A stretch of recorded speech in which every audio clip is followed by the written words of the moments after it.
coming to you live from the Javits Center in New York. This is the 2022 New York Auto Show. I'm Steve Hammis. How are you guys doing? I just wanted to check in with you. The first 3 press conferences of the day have just concluded. I did live streams of them. 2 of them came out okay. The Hyundai one, not so good. I didn't have a great position there. Basically, there was a lot of blabber about some social media family there that I couldn't care less about, but they did show you the facelifted Palisade.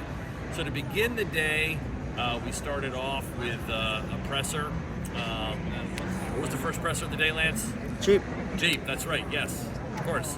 So we got to see the electrified Jeeps, the Grand Cherokee, the 4xe powertrains, their new Hurricane twin-turbo inline 6-cylinder engine that they'll be utilizing in certain versions of the Wagoneer and Grand Wagoneer. And then we saw this super stretched out version of an already humongous vehicle in the Grand Wagoneer, the Grand Wagoneer L and Wagoneer L.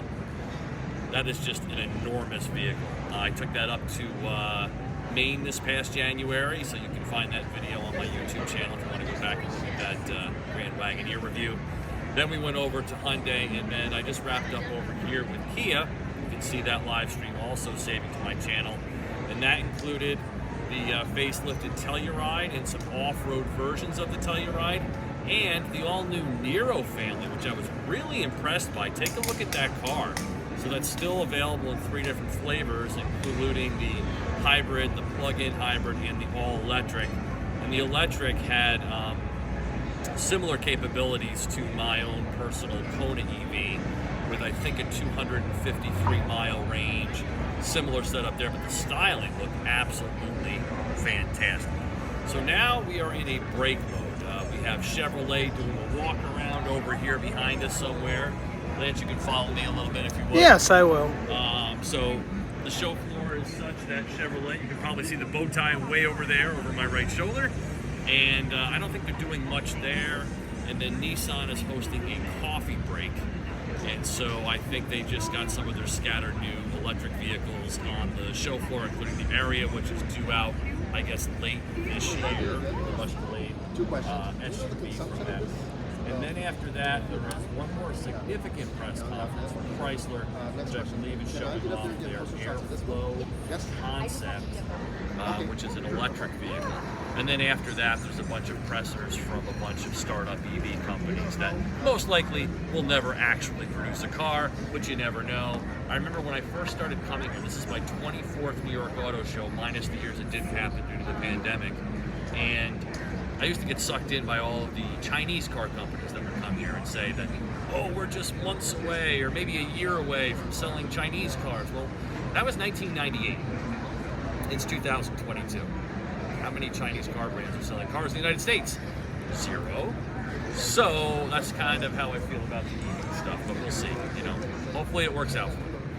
So, Lance, you want to follow me around? Absolutely, Steve. So right now we're over at the Toyota Pavilion. The New York Auto Show is greatly reduced. There are very few manufacturers actually presenting here this year. The show floor spaces have been reduced in size, but the Javits Center is all new. This is the first time I've seen the new Javits since the pandemic. Remember, there was no auto show last year or the year before here. And the automakers are really spending their money now on their EV efforts, which are extremely expensive. So they don't have a ton of money to invest in this car show stuff. And so we're seeing Toyota, we have Lexus, we have Chevrolet, we have Nissan, we have Kia and Hyundai. Infiniti is also here. Ford is here. That's about it.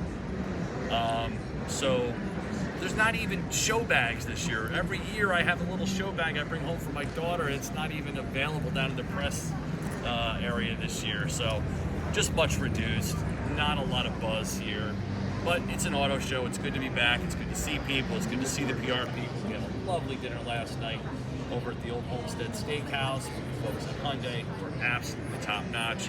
And then tonight I'm heading over to a Kia event, which is just a reception. I don't think there's anything special going on there.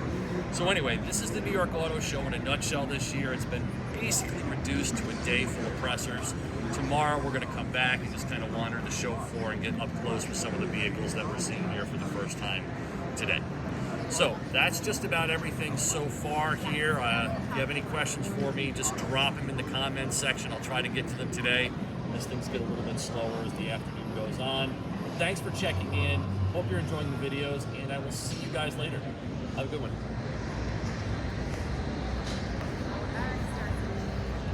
Stop.